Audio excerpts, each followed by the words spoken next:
Mumbai High Court में day in your life. We are running over the court from one courtroom to this another courtroom. Lawyer, advocate और barrister में क्या difference है? महात्मा गांधी जी ने law complete किया था England में, सो उनको हम बैरिस्टर बोलते हैं. एक एवरेज केस कितने टाइम ड्यूरेशन चलता है? Minimum from the 3 years to maximum up to 10, 20, 30.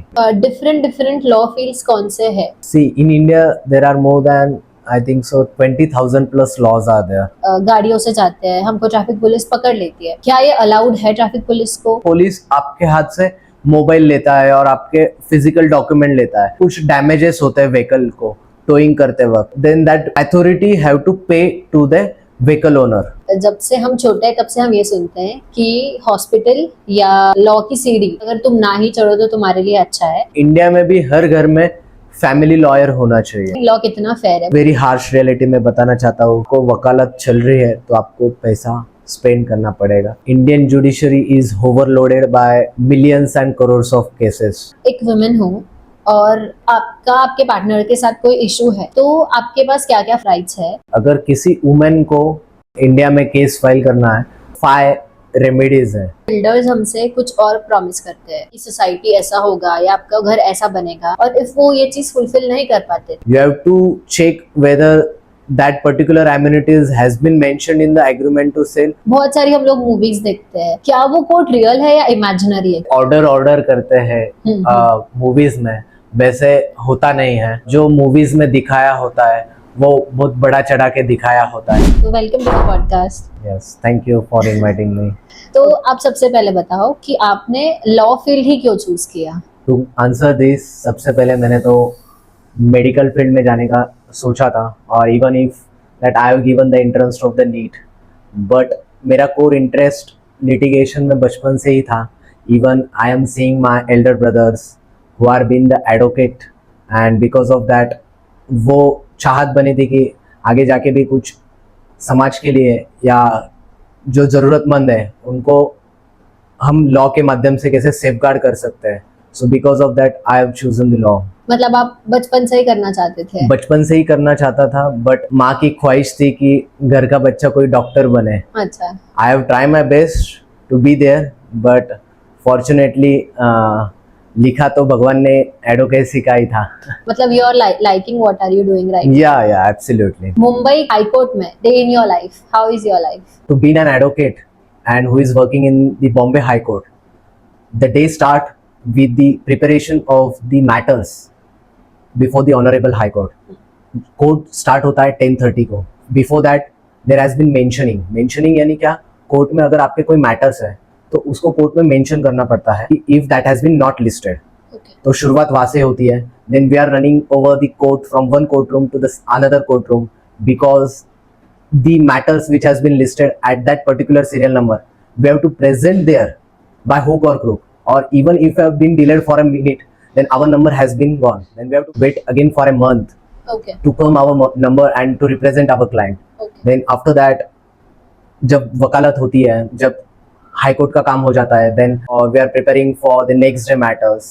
Then we have to be keep updating ourselves by the laws which has been introduced day by day, and whatever the Supreme Court's judgments and Honorable Bombay High Court judgments are there, we have to refer those.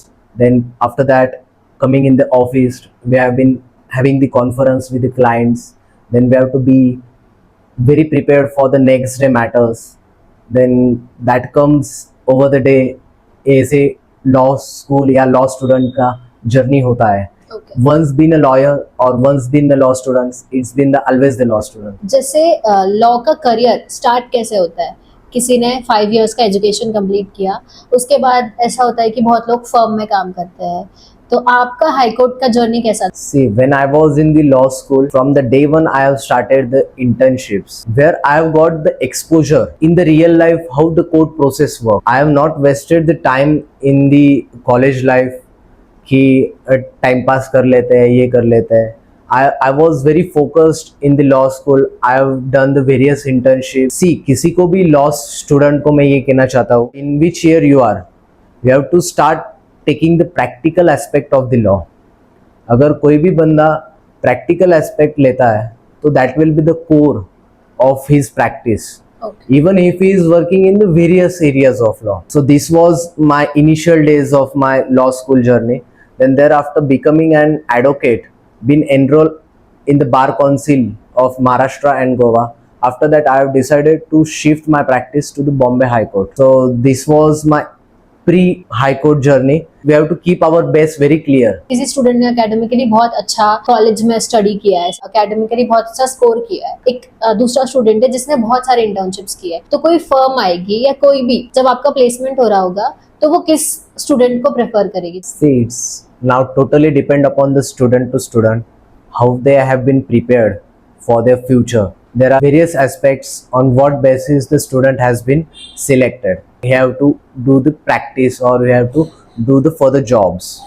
So that should be very clear for the law student whether he have been practicing into the core litigation one or he have been to practice into the corporate law. The core areas of the practice are totally different. Suppose one have done the various internships in the litigation and he or she has been approaching in the corporate law firms, then that will not work for her. Even that, if someone who has been academically have done that particular role or he or she have done the various internships or articles or blogs or any kind of work which has been related to that particular aspect or that particular goal or that particular work of that company, then that company can hire easily. मैं आपसे एकदम एक basic question पूछूंगी, बहुत लोगों को तो ये पता भी नहीं होगा कि ये कोई चीज है। लॉयर, एडवोकेट और बैरिस्टर में क्या डिफरेंस है? Lawyer, barrister and advocate, there are the three different terms. Lawyer yani who have completed his law journey and he has been passed out from any law school, उनको हम lawyer बोलेंगे. Then second is the barrister, the one who take the degree from the South Africa or from the England. That Okay. particular person can be called as an barrister. हम महात्मा गांधी जी को लेते हैं. महात्मा गांधी जी ने law complete किया था England में, सो उनको हम बैरिस्टर बोलते हैं. Third one is an advocate. Advocate यानी who has been enrolled in the Bar Council of India. He can represent the client in the court. That person is known as an advocate. Okay, तो जब आपने complete किया तब आप lawyer थे और अब आप एडवोकेट हैं। Yes. कोई भी आपका केस, एक एवरेज केस कितने टाइम ड्यूरेशन चलता है? It's totally depend upon which kind of case it is. Now, been taking the example of the civil litigation. So it takes an average minimum from the 3 years to maximum up to 10, 20, 30. Depend upon the judicial pressure or work pressure upon the court. तो अलग अलग type के law fields कौन से हैं और how do a person know कि आपके लिए कौन सा फील्ड एक्यूरेट है या बेटर है? See, when you are in the law school, you have to take internships in the various fields of law. For example, one can do the core civil litigation practice, one can do the intellectual property practice, where that comes under the trademark, registration of trademark, patent, copyright. The other one is the cyber security. The other one is the criminal. Then there are the various laws. So how you can come and build your interest in that? So it come over the time, not from the day one you can say that yes मुझे इसमें interest आ रहा है. ऐसे नहीं होता है. आपको वो चीज़ आप पढ़ोगे, आप उसे जानोगे और डे टू डे लाइफ में उसे इम्प्लीमेंट करोगे, then and then only that person or that student will come to know यार मुझे इसमें इंटरेस्ट आ रहा है. So now after becoming an advocate, practice जब start होती है initial days में, so at that particular time who is practicing into the litigation one, then he have to tackle the many things or he have to handle fields of the matters. You don't decide what you want to be, your client decide what you want to be. Different law fields कौन से हैं? See, in India there are more than I think so 20,000 plus laws are there, acts are there. Okay, So basically there are various kind of practice into the litigation. It's your decision on which path you want to be, whether you want to be in the core litigation, whether you have to practice this consumer law, cooperative law, family law or cyber law. It's depend upon what kind of internships or experience you are taking while during your law school and after becoming an advocate. That's the very important factor while deciding which law field you have to choose in the future or what you want to be? जो Indian constitution है वो दुनिया का सबसे बड़ा लिखा हुआ constitution है। सब इतना बड़ा कॉन्स्टिट्यूशन होने के बाद भी इतने प्रॉब्लम्स क्यों हुआ है? आपको क्या लगता है कि कोई भी केस कभी सॉल्व क्यों नहीं हो पाता? Constitution is the supreme in our country, not the prime minister, not the parliament or not the president. तो constitution की वजह से हम आज आप और हम बात कर पा रहे हैं। In that where Article 19 freedom of speech and expression हमें अधिकार देता है बोलने का। कॉन्स्टिट्यूशन जब बना था तब की सिचुएशन अलग थी और today's situation is totally different. So law evolve हो रहा है time to time. Kesavananda Bharati versus state of Kerala, this case was hold on 1973. In this it was held that you cannot amend the basic structure of the constitution which has been given in the constitution. हम लोग बहुत बार गाड़ियों से जाते हैं, हमको traffic police पकड़ लेती है। क्या ये अलाउड है ट्रैफिक पुलिस को किसी भी वक्त एक नॉर्मल व्हीकल को रोकना इफ कोई रूल वॉयलेट नहीं हुआ है तो? Yes, वो पर्टिकुलर पर्सन के पास लाइसेंस, एथोराइज लाइसेंस है, गाड़ी का आरसी है या इंश्योरेंस है, they have the rights to check. कई बार ऐसा होता है कि पुलिस आपके हाथ से मोबाइल लेता है और आपके फिजिकल डॉक्यूमेंट लेता है, तो पुलिस को ये अधिकार नहीं है वो आपसे मोबाइल ले या आपके फिजिकल डॉक्यूमेंट्स उनके हाथ में ले। आप उनसे दूर से दिखा सकते हो। हर कोई अपना फिजिकल लाइसेंस साथ में लेके नहीं चलता है। Yes. वो डिजिलॉकर का लाइसेंस शो कर सकते हैं, right? Yes, yes. In India, DigiLocker is valid by the government of India and आप DigiLocker के थ्रू आपके लाइसेंस दिखा सकते हो पुलिस ऑफिसर को and that is been legally. And बहुत बार हमारी गाड़ी टो हो जाती है, उसके क्या बेसिक रूल्स है? पुलिस को अधिकार क्या है गाड़ी उठाने से पहले? अगर कोई भी police officer if he is been saying कि वो नो पार्किंग में गाड़ी है, तो नो पार्किंग में गाड़ी होने के बाद police officer have to take the photograph of that particular bike and वो पुलिस ऑफिसर को अनाउंस करना पड़ता है लाउड स्पीकर पे कि ये गाड़ी हम उठा रहे हैं। Okay. So even after that owner has been not there, then they can tow your vehicle. कई बार ऐसे होता है कि कुछ डैमेजेस होते हैं व्हीकल को टोइंग करते वक्त, तो there are the various judgments of the honourable court कि अगर टोइंग करते वक्त कुछ भी गाड़ी का नुकसान होता है तो then that authority have to pay to the vehicle owner. हाँ, ये मुझे नहीं पता था। लाइक मुझे लगा वो हमारा responsibility. No, that's their responsibility to take care of our vehicle when they are the towing. Okay. और ऐसे भी बोलते हैं कि सनसेट के बाद या सनराइज के पहले एक फीमेल को मेल कांस्टेबल अरेस्ट नहीं कर सकते, या तो इफ वो ट्रैफिक पुलिस हो तो भी लाइसेंस चेक करने के लिए भी नहीं रोक सकते। तो ये कितना सच है? In India, there has been the rule कि किसी भी लड़की after sunset and before sunrise कोई भी अरेस्ट नहीं कर सकती, even that is a female constable also. During the day period the female constable can arrest, Okay. not the male constable. And if the male constable arrest in the situation where it has been very critical situation, then that time that male officer have to give the reasons why he have been arrested. बहुत सी जगह पे ऐसा होता है कि MRP से ज्यादा price में कोई भी आइटम को बेच रहे होते हैं दुकान वाले। मेनली जैसे मैं गोवा जब गई थी तब मैंने ये रियलाइज किया कि गोवा में एमआरपी से ज्यादा प्राइस में ही चीजें बेचते हैं।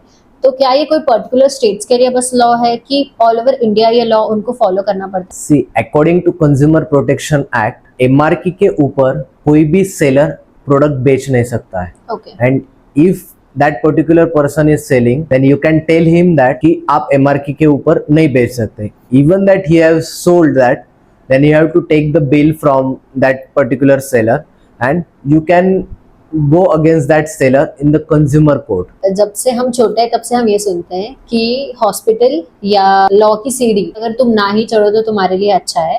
तो ये इतनी बड़ी बात हम क्यों बोली जाती है? हॉस्पिटल्स का तो हमें समझ आता है कि बीमारी लग गई तो बहुत प्रॉब्लम है, पर लॉ के लिए ऐसा क्यों बोला जाता है? से इंडिया में आज अभी तक ये सिचुएशन नहीं है कि मतलब ये प्रथा नहीं चलती आ रही कि जैसे हर घर में फैमिली डॉक्टर होता है। तो what I am saying is कि इंडिया में भी हर घर में फैमिली लॉयर होना चाहिए। ओके। I will explain you through an example. अगर आप ड्राइविंग कर रहे हो और even you are been very discipline while driving और सामने से कोई बंदा आके आपको डैश करता है, even if you are driving very properly, that in that case what you can do, आपको लॉ के माध्यम से ही आपको जस्टिस मिलेगी. So that is the very harsh reality in the India.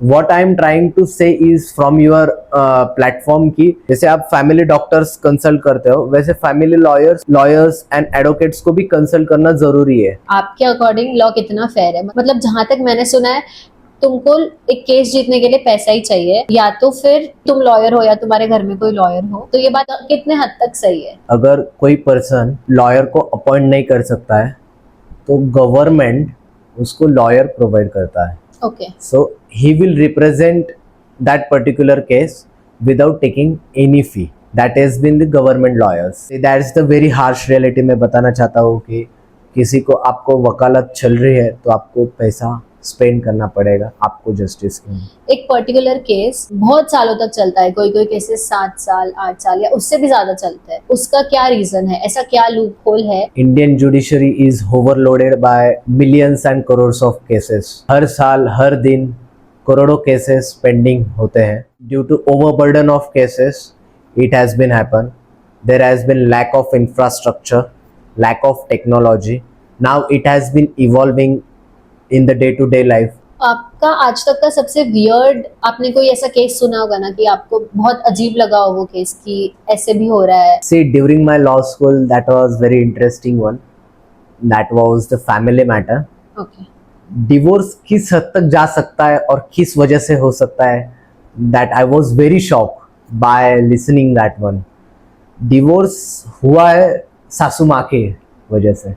Divorce हुआ है हस्बैंड मेरे साथ बात नहीं करता है. डिवोर्स हुआ है कि घर में आलू प्याज खाते नहीं है. डिवोर्स हुआ है कि सासू माँ मुझे साड़ी पहनने के लिए बोलती है. This are the various common problems every individual are facing. हुआ द मैरिड कपल्स, मैंने देखा है कि इतने हरेसमेंट होता है बीन एंड द हस्बैंड और द वाइफ. अगर आप एक वुमेन हो और आपके पार्टनर के साथ कोई इशू है या वो आप पे हरासमेंट करता है, फोर्स होता है आपके ऊपर या कोई भी चीज, तो आपके पास क्या क्या राइट्स है? सी, अगर किसी वुमेन को हस्बैंड के अगेंस्ट किस इंडिया में केस फाइल करना है तो उसको 5 रेमेडीज है. One is the divorce case, one is the maintenance case, one is the domestic violence case, one is the dowry case. She can file for the cruelty. These are the various rights to the woman she can claim against the husband. Women और main दोनों equally earn कर रहे हो तो alimony के percent कितना differ करते हैं, या इफ फीमेल हाउसवाइफ हो तो कितना डिफर करता है? इंडिया में कई बार ऐसे होता है कि किसी हस्बैंड को डिवोर्स लेना है तो ये बहुत बड़ा मिथ है कि हस्बैंड अगर डिवोर्स लेना चाहता है तो वो अपनी जॉब छोड़ देता है या उसके पास कुछ अर्निंग नहीं है, वो ऐसे दिखाने के लिए ट्राई करता है. But while filing the divorce या maintenance case in the court, the husband and wife both have to file the income tax return of last previous 3 years. Then it doesn't matter कि वो बंदा कितना कमा रहा है presently or not. So the court have to look over these factors, whether he is earning or not, or what kind of the expenditure he has been having. Alimony, it totally depend upon the what kind of lifestyle that particular couples are having. Suppose for example, if we take for the Jeff Bezos is also having the divorce. Then in that case, her wife has been granted 50% of his entire estate or entire net worth. Okay. In certain cases where wife is earning more than the husband, in that case there has been no grant by the maintenance. Okay. See, it's totally depend upon the facts and circumstances of the cases. फिर भी कोई maximum limit होगा ना कि इतना There is no maximum limit. There is no minimum, there is no maximum. No, it's discretionary power of the court. Law में ऐसे कहीं बताया नहीं है कि मेंटेनेंस इतना ही देना चाहिए, इतना कम ही देना चाहिए, इतना ज्यादा नहीं देना चाहिए. लिव इन में रहना इंडिया में अलाउड है या अलाउड नहीं है? इफ पुलिस पकड़ती है 21 ईयर्स से ज्यादा हमारी एज है तो क्या ये प्रॉब्लमेटिक हो सकता है? से लिव इन रिलेशनशिप पे इंडिया में कोई लॉ नहीं है. Every couple who is major according to the majority act, the person, the woman and man who is the above the age of 18, and by their mutual consent, if they are into the live-in relationship, then there has been no problem to that. और ऐसे भी होता है बहुत बार कि OYO rooms में police पकड़ लेती है लोगों को, एंड इफ उनका एज अबव 18 है तो अगर ओयो में कोई कपल है who is living there, then police can come and arrest them. So to answer this, no, police cannot arrest them without any legal grounds. They have right to check कि whether they are the major or not, but they cannot arrest you if you are with your partner. अगर कोई भी इंसान कोई property खरीदना चाहता है तो उसको पहले क्या क्या चीजें ध्यान में रखना चाहिए? See, before purchasing any property anywhere, that particular person should ensure that from whom you are purchasing, that particular person is the legal owner of that property or not. Okay. Secondly, on that property, is there any litigation pending, or whether on that property is there any encumbrances? Encumbrances means is there any mortgage on that particular property, or is there any loan on that particular property which is selling to you? बहुत बार ऐसे होता है कि builders हमसे कुछ और promise करते हैं कि सोसाइटी ऐसा होगा या आपका घर ऐसा बनेगा, दिखाते हैं कि सोसाइटी में तो स्विमिंग पूल होगा, जिम होगा, आपका बिल्डिंग इस टाइप से बनेगा, और इफ वो ये चीज फुलफिल नहीं कर पाते तो क्या ऐसे केसेस में हमारे पास कोई राइट है कि हम बिल्डर के अगेंस्ट में कुछ फाइल कर सकते हैं? Yes, according to the provision of RERA, you can file the case against the developer and builder. Whatever he has been promised in the agreement to sell, you have to check whether that particular amenities has been mentioned in the agreement to sell, or it has been told to you verbally. You can take legal action against him under section 18 of the RERA. अगर किसी ने flat book किया, if building new भी construct हो रहा हो या तो फिर ऑलरेडी हो और हमको कोई पर्टिकुलर डेट का पोजेशन मिला, और अगर उस पोजेशन तक हमको वो फ्लैट नहीं मिला तो हमारे पास क्या राइट्स है? Before purchasing and after purchasing the property, you having the agreement with the builder and the owner. That agreement is known as agreement to sell. Agreement to sell यानी आप जो प्रॉपर्टी खरीद रहे हो उसके बारे में डिटेल्स, और there has been transfer of rights from builder to the owner और द परचेसर. अगर आपके राइट्स वायलेट होते हैं, अगर बिल्डर आपको टाइमली पोजेशन नहीं देता है which has been mentioned in the agreement to sale, then you can file under section 18(1) and 2 of the RERA, where you can claim the amount which you have been paid till the time the dispute has not been settled, with the compensation and interest. Whether you can revoke the flat, or you can cancel the registration of the flat, or you can take the compensation or interest on that particular amount which you have been paid to the developer और builder. ये चीज जानने के लिए मैं बहुत ज्यादा curious हूँ. बहुत सारी हम लोग मूवीज देखते हैं जिसमें कोर्ट होते हैं, तो क्या वो कोर्ट रियल है या इमेजिनरी है? कई चीजें इमेजिनरी है, जैसे ऑर्डर करते हैं मूवीज में, वैसे होता नहीं है. ओके. और the lawyers who are representing to the court, petitioner और फॉर द रिस्पोंडेंट, जिसने केस फाइल किया है और जिसके अगेंस्ट केस फाइल किया है, वो दोनों लॉयर्स साथ में ही होते हैं. Even sometimes they are the friends of each other. Okay. But being the representative of the court, the courtroom tackle is different and outside the courtroom is different. और जो movies में दिखाया होता है वो बहुत बड़ा चढ़ा के दिखाया होता है, रियलिटी में ऐसा नहीं होता है. तो मतलब कल्प्रिट और विक्टिम सामने सामने नहीं खड़े होते इस टाइप से? अगर आप विक्टिम हो और आपने किसी को लॉयर को हायर किया है, then you have been represented by your lawyer, or against whom the case has been filed, that is then accused. Okay. If he has been proved in the further proceedings, then at that time both the victim and the accused can be present in the court. आपने जितने भी law related movies देखी होगी उन सब में आपकी favourite movie कौन सी है, या कोई बुक आपने पढ़ी होगी तो आपकी फेवरेट बुक कौन सी है? I will suggest the books which every law student should read. That is the Roses in the December, written by the Falli Nariman. Okay. Secondly, The Courtroom Genius, written by the eminent lawyer Mr. Nanibhai Palkhiwala. Okay. These are the two books which every law school or every lawyer should read. एक अच्छे lawyer के पास आपके according क्या quality होना चाहिए? To be in the best lawyer, you should be very efficient and very honest to your work. Okay, thank you for coming to the podcast. बहुत अच्छा लगा, मतलब मुझे भी पर्सनली बहुत कुछ सीखने मिला। बहुत सारे लॉ रिलेटेड मिथ्स भी बस्ट हुए। बेसिक नॉलेज नॉर्मल पीपल को होना चाहिए जो लॉ की फील्ड में नहीं है, वो भी बहुत कुछ जानने मिला। So thank you for coming to the podcast. Thank you so much for inviting me for this podcast.